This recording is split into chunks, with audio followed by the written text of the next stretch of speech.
Hello friends, welcome back to இது ஜோவின் பயணம். இன்றைக்கி ஜோவின் பயணத்தில் என்னோடய மார்னிங் க்ளீனிங் ரொட்டீன் தான் உங்க கூட ஷேர் பண்ணிக்க போகிறேன். இன்றைக்கி நான் பொங்கல் அதுக்கப்புறம் சாம்பார் தான் வச்சுருந்தேன். பொங்கல்லே தம்பிக்கும் சாதம் ஊட்டி விட்டாச்சு. ஃபஸ்ட்டு தம்பிக்கு சாதம் ஊட்டி வச்சுட்டு தான் வீடியோவே ஸ்டார்ட் பண்ணியிருக்கேன். கிச்சனை க்ளீன் பண்ணி வச்சுருக்கேன் ஓரளவுக்கு. பாத்திரம் மட்டும் இப்போ கழுவணும். அடுத்து தம்பியை தூங்க வச்சுட்டு தான் பாத்திரம் கழுவிட்டு நான் சாப்பிட போகிறேன். தம்பி சாப்பாடு ஊட்டினதுக்கப்புறம் ட்ரெஸ் எல்லாம் சேஞ்ச் பண்ணணும் அப்படின்னு சொல்லிட்டு தொடச்சி விட்டு எடுத்து வச்சுருக்கேன். இப்போ தம்பியை நான் தொடச்சி விட்டுட்டு அதுக்கப்புறம் இந்த ட்ரெஸ் எல்லாம் மாற்றி விட்டேன்னா தூங்கிடுவார் எப்படியும். இப்போ டைம் பார்த்துட்டிங்கன்னா கரெக்டாக 9:30 மணி. இந்த டயத்துக்கு தூங்கினார் அப்படின்னா 11 மணி வரைக்கும் ஒரு சில நாளைக்கு தூங்குவார்.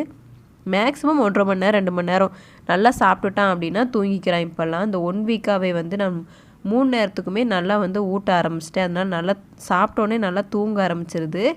இப்போ நான் போய் போட்டு ஒரு 1/4 மணி நேரம் ஆட்டி விட்டேன் அப்படின்னா நல்லா தூங்கிடுவார். ஆனால் அந்த சட்டை பட்டன் மாட்டுறதுக்குள்ளே பாருங்கள் எத்தனை ஆட்டம் அப்படின்னு. திரும்பி அந்த ஃபோனை வேறு பார்த்துட்டான். அதை பார்த்துட்டு அங்கே போகணும் அப்படின்னு சொல்லிட்டு நல்லா தவழ்ந்து போகுது.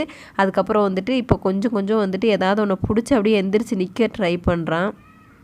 எல்லா வேலையுமே செய்யுது. அதனால் தம்பி இப்போ கொஞ்சம் வளர்ந்துட்டாருன்னு தான் சொல்லணும். எனக்கே வீடியோ எடிட் பண்ணும்போது தான் பார்க்கும்போது தான் தெரியுது கொஞ்சம் வளர்ந்துருக்க மாதிரி எனக்கு ஒரு ஃபீலாக இருக்குது.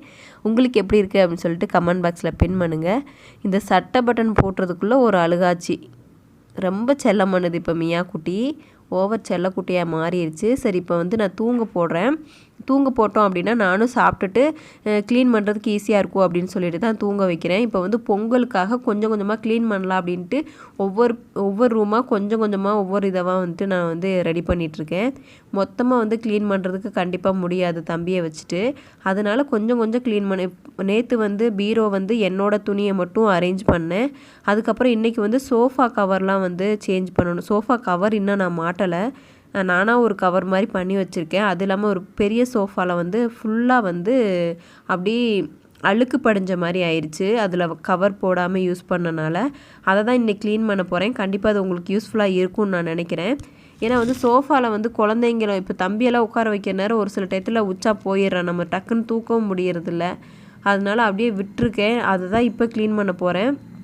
இப்போ தம்பி தூங்கிட்டார். தம்பி தூங்கினதுக்கப்புறம் நான் சாப்பிட்டு முடிச்சுட்டு பாத்திரம்லாம் க்ளீன் பண்ணணும். இன்றைக்கி பொங்கல் ரொம்பவே டேஸ்ட்டாக இருந்துச்சு. உண்மையை சொல்லப்போனால் இன்றைக்கி பொங்கல் தான் நான் வச்சதுல எனக்கு பிடிச்சது. பொங்கலும் இந்த சாம்பாரும் நல்ல டேஸ்ட்டாக இருந்துச்சு. அதனால் தம்பியும் நிறைய சாப்பிட்டுட்டான். இப்போ நான் ஃபுல்லாக இந்த பாத்திரம் எல்லாமே கழுவி அடுக்கிட்டோம் அப்படின்னா நம்ம மதியம் சமைக்கிறது கொஞ்சம் ஈஸியாக இருக்கும் அப்படின்னு சொல்லிட்டு சாப்பிட்டு முடித்த உடனே நான் பாத்திரம் கழுவ ஸ்டார்ட் பண்ணிட்டேன். ஏன்னா தம்பியும் தூங்கிட்டு தானே இருக்கான். அதுக்குள்ளே கொஞ்சம் வேலைகளை குறைச்சிக்கிட்டோம் அப்படின்னா தம்பி எழுந்ததுமே தம்பிக்கு சாப்பாடு ஊட்டணும், அதுக்கப்புறம் மதியம் சமைக்கணும் அப்படின்னு ரொட்டீனாக போயிட்டே தான் இருக்குது எனக்கு வேலை. ஃப்ரீ டைமே அப்படி இல்லை அப்படின்ற மாதிரி தான் இப்போ போயிட்டுருக்கு. கொஞ்ச நாளாகவே கொஞ்சம் ஃப்ரீ டைம் அதிகமாக இல்லை சொல்லப்போனால். இப்போ க்ளீனிங் வேறு ஓவர் ஆகிட்டுருக்கா. பொங்கலுக்கு ஒவ்வொரு ரூமாக அரேஞ்ச் பண்ணணும். ஒவ்வொரு ரூமாக எல்லாமே க்ளீன் பண்ணால் தான் நமக்கும் மனசு திருப்தியாக இருக்குது. க்ளீன் பண்ணல அப்படின்னா ஐயோ நம்ம க்ளீன் பண்ண விட்டுட்டோமே. க்ளீனாக இருந்தாலும் ஒரு டைம் டஸ்ட் பண்ணிட்டோம் அப்படின்னா நமக்கு மனசுக்கு ஒரு திருப்தியாக இருக்கும். எனக்கு அப்படி தான், எல்லாருமே மேக்ஸிமம் அப்படி தான். என்னோடய வீட்லேயும் என்னோடய அம்மாவும் அப்படி தான். அது சுத்தமாகவே இருந்தாலும் ஒரு டைம் அதை துடைக்கணும் கழுவணும் அப்படின்னு சொல்லுவாங்க. அதே பழக்கம் எனக்கு இங்கேயும் சரி நம்ம கொஞ்சமாக க்ளீன் பண்ணலாம் அப்படின்னு சொல்லிட்டு க்ளீன் பண்ணிகிட்ருக்கேன். நீங்கள்லாம் க்ளீன் பண்ணிட்டீங்களா? பொங்கலுக்கெல்லாம் அரேஞ்ச் பண்ணிட்டீங்களா அப்படின்னு சொல்லுங்கள். பொங்கலுக்கெல்லாம் ட்ரெஸ் எடுத்துட்டிங்களா அப்படின்னும் சொல்லுங்கள். நாங்கள் மியா குட்டிக்கு மட்டும் ட்ரெஸ் எடுக்கணும் அப்படின்ட்டுருக்கோம். மியா குட்டிக்கு நெக்ஸ்ட் வீக்கில் போயிட்டு எடுத்துகிட்டு போயிடுவோம். ஊருக்கு போகும்போது பொங்கலுக்கு எப்படியும் ஊருக்கு போவோம். ஊருக்கு போகும்போதே எடுத்துகிட்டு போயிடலாம் அப்படின்னு ஒரு பிளானில் இருக்கோம். தெரியல என்ன எப்படி ஆகுது அப்படின்னு சொல்லிட்டு. இப்போ இது ஃபுல்லாகவே வாஷ் பண்ணி எடுத்தாச்சு. நான் கிச்சன் எனக்கு அந்தளவுக்கு க்ளீன் பண்ணணும் அப்படின்னு அவசியம் இல்லை. ஏன்னா கிச்சன் நான் அப்பப்போ க்ளீன் பண்ணிடுறதுனால எனக்கு தொடச்சி மட்டும் விட்டால் போதும் அப்படின்ற மாதிரி இருக்குது. இன்றைக்கி ஃபுல்லாகவே நான் கிச்சனை ஆல்ரெடி க்ளீன் பண்ணி வச்சதை சும்மா தொடச்சி மட்டும் எடுத்துட்டேன். ஃபுல்லாக க்ளீன் பண்ணுறது டோட்டலாக தனியாக ஒரு நாளைக்கு வச்சுக்கலாம் அப்படின்னு சொல்லிட்டு முடிவு பண்ணியிருக்கேன். இப்போ தம்பியோட டாயெல்லாம் வருங்க அப்படியே ஃபுல்லாக கிடக்கும். இப்படி தான் வீட்டுக்குள்ளே எப்போவுமே அதை எடுத்து வச்சாச்சு. இப்போ இந்த சோஃபா தான், இந்த ஒரு பெரிய சோஃபா இருக்குது. இந்த சோஃபா மட்டும்தான் க்ளீன் பண்ண போகிறோம். வீடியோவில் பார்க்க கிளியராக தெரியுது. ஆனால் மேலே நல்லா தான் இருக்குது. கீழே இந்த ஒரு சைடு மட்டும் நல்லா அழுக்கு படிஞ்ச மாதிரி இருக்குது. ஒரு மாதிரி எண்ணெய் பிசுக்கு மாதிரி இருக்குது. இது ஆல்ரெடி இந்த கலர்னாலேயே என்னமோ தெரியலன்னு நினைக்கிறேன் உங்களுக்கு. இது ஒரு லைட் ஒயிட் மாதிரி இருக்கும். அது மெரூனும் சேர்ந்துருக்கனால நமக்கு அது சரியாக தெரில. சரி நம்ம வந்து இந்த சோஃபா க்ளீன் பின்னாடி இருக்க ஜன்னலையும் க்ளீன் பண்ணிடலாம் அப்படின்னு சொல்லிட்டு அந்த ஜன்னலை எல்லாத்தையும் டஸ்ட் பண்ணிகிட்ருக்கேன். ஃபுல்லாக வந்து ஒற்றை அடிச்சிட்டோம் அப்படின்னா நம்ம சோஃபாவையும் தட்டி விட்டோம் அப்படின்னா அந்த சோஃபாவில் மேலே விழாது அப்படின்றதுக்காக ஃபஸ்ட்டே வந்து அதை ஃபுல்லாக ஒற்றை அடிச்சுட்டு கீழே ஃபுல்லாக கூட்டிட்டோம் அப்படின்னா நம்ம க்ளீன் பண்ணுறதுக்கும் ஈஸியாக இருக்கும். தண்ணியெல்லாம் பட்டுச்சுன்னா மறுபடியும் ஒரு மாதிரி கரையாக பிடிக்கும் அப்படின்னு சொல்லிட்டு நான் ஜன்னல் கம்பியில் இருக்க எல்லா டஸ்ட்டுமே எடுத்துகிட்ருக்கேன். இப்போ ஜன்னல் எல்லாம் பார்க்குறதுக்கு நீட்டாக இருக்க மாதிரி தான் தெரியும். ஆனால் நம்ம இப்படி அடித்து பார்த்தோமா தான் தெரியும் நிறைய தூசு சின்ன சின்ன இதெல்லாம் இருக்கும், பூச்சியெல்லாம் இருக்கும். ஏன்னா வந்து லைட்டில் பிளாக் கலரில் குட்டி குட்டி பூச்சியெல்லாம் வரும், அதெல்லாம் இருக்கும் அப்படின்னு சொல்லிட்டு எல்லாமே க்ளீன் பண்ணிவிட்டு தரையும் வந்து நான் கூட்டி எடுத்துட்டேன். ஏன்னா அதை கூட்டி எடுத்தால் தான் வந்து நம்ம இதை க்ளீன் பண்ணும்போது தண்ணி படும். அதனால் நான் அதை கூட்டி எடுத்து முடித்ததுமே இப்போ இதை க்ளீன் பண்ண வந்திருக்கேன். இங்கே பாருங்கள், உங்களுக்கு தெரியும்னு நினைக்கிறேன். இந்த இதில் கொஞ்சம் கிளியராக தெரியுதுன்னு நினைக்கிறேன். இதை வந்து நான் வந்து எப்படி க்ளீன் பண்ண போகிறேன் அப்படின்னா சிம்பிளாக நான் எனக்கு தெரிஞ்ச மெத்தடில் க்ளீன் பண்ணுறேன். இது கண்டிப்பாக எல்லாருக்கும் யூஸ்ஃபுல்லாக இருக்கும். நிறைய பேர் இந்த மாதிரி க்ளீன் பண்ணியிருக்கலாம் மேபி, இல்லைன்னா ப்ரஷ் வச்சு கூட க்ளீன் பண்ணலாம். என்கிட்ட வந்து ப்ரஷ்ஷு எதுவுமே இல்லை. ஆனால் இப்போ நான் க்ளீன் பண்ணுறதுக்கு என்ன எடுத்திருக்கேன் அப்படின்னா தண்ணியும் கொஞ்சம் வந்து சோப் ஆயில் எடுத்திருக்கேன். அப்படி இல்லை அப்படின்னா ஷாம்பு கூட எடுத்துக்கலாம். ஏதாவது ஒன்று எடுத்து இந்த மாதிரி நல்லா கலக்கிட்டோம் அப்படின்னா நுர வரும். இதில் வந்து நம்ம சாதாரண பாத்திரம் கழுவுறதுக்காக வாங்கி வச்சுருக்க இந்த ஸ்க்ரப்பர் தான் யூஸ் பண்ணுறேன். இது கொஞ்சம் கெட்டியாகவே இருந்துச்சு. இதை வந்து நல்லா தொட்டு நல்லா பிழிஞ்சிட்டு தண்ணியே இல்லாமல் இப்படியே தேய்ச்சோம் அப்படின்னா அந்த அழுக்கும் டஸ்ட்டும் அப்படி வருதுங்க. அவ்வளோ டஸ்ட்டு வந்துச்சு. எனக்கு நம்ம சோஃபாலையா இவ்வளோ அழுக்கு இருந்துச்சு அப்படின்ற மாதிரி இருந்துச்சு. ஃபுல்லாகவே நல்லா அதே மாதிரி தொடச்சி ஃபுல்லாக எடுத்துட்டேன். பார்க்கவே எனக்கு அவ்வளோ இதாக இருந்துச்சு. அவ்வளோ அழுக்கு வருது, அப்படி தேய்க்க அவ்வளோ வந்துச்சு. நம்ம வந்து இந்த நேர்வாக்கில் நான் ஃபஸ்ட்டு தேய்ச்சேன். என்னோடய சோஃபா வந்து இப்படி நேர் கோடு மாதிரி இருக்கும். அந்த கோட்டு மேலே இருக்க டஸ்ட்டெல்லாம் வந்து அப்படியே வந்துடுச்சு. ஃபுல்லாகவே நான் தொடச்சி எடுத்துட்டேன். ஃபஸ்ட்டு வந்து இந்த ஸ்க்ரப்பரை வச்சு நல்லா தேய்ச்சிட்டு அதுக்கப்புறம் கிளாத்தை வச்சு நல்லா ஒரு துணியில் வந்து ஈரப்படுத்திட்டு மறுபடியும் நல்லா தேய்ச்சிட்டு, ஆனால் ஈரமாக இருக்கக்கூடாது, நல்லா பிழிஞ்சிட்டு அதை ஈரத்தோடு தேய்ச்சிட்டு அதுக்கப்புறம் ட்ரையாக இருக்க ஒரு கிளாத்தை வச்சும் தேய்ச்சிட்டு அதை ஃபுல்லாக வெளியில் எடுத்துட்டேன்.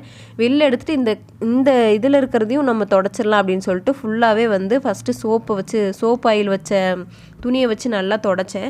அதுக்கப்புறம் ட்ரை கிளாத் ஒன்று வச்சு தொடச்சி எடுக்கவும் நல்லா பளிச்சுன்னு பளபளன்னு மாறிடுச்சு. புது சோஃபா மாதிரியே மாறிடுச்சு. அந்த மாதிரி தான் ஃபுல்லாகவே நல்லா தொடச்சி எடுத்தேன். ஏன்னா நம்ம என்ன தான் க்ளீன் பண்ணாலும் சைடில் இந்த ஓரத்தில் அடியில் எல்லாமே வந்து அங்கங்கே நின்று இருக்கும். நம்ம வந்து என்ன தொடச்சி எடுத்தாலும் க்ளீனாக டீப் க்ளீன் பண்ணும்போது தான் வந்து அந்த க்ளீன் ஆகும். அதனால் இன்றைக்கி நம்ம டீப் க்ளீன் பண்ணிப்போம் அப்படின்னு சொல்லிட்டு தம்பியும் தூங்கிட்டு தானே இருக்கான், நம்ம பண்ணிக்கலாம் அப்படின்னு சொல்லிட்டு கொஞ்சம் பரபரப்பாகவே இன்றைக்கி வேலை போச்சு மார்னிங்கு. இப்போ நான் அதை நல்லா தொடச்சி எடுத்ததுக்கப்புறம் இதை ஃபிட் பண்ணிட்டேன். இப்போ மேலே இருக்க பார்ட்டையும் அதே மாதிரி தொடச்சி எடுத்து இந்த மாதிரி எடுத்து வச்சுக்கலாம்னு சொல்லிட்டு அதை தொடச்சிட்ருக்கேன். மேலே இருக்க பார்ட்டில் வந்து அந்தளவுக்கு அழுக்கு இல்லை. கீழே தான் நம்ம உட்காரோம், காலெல்லாம் ஒரு சில டயத்தில் படும்.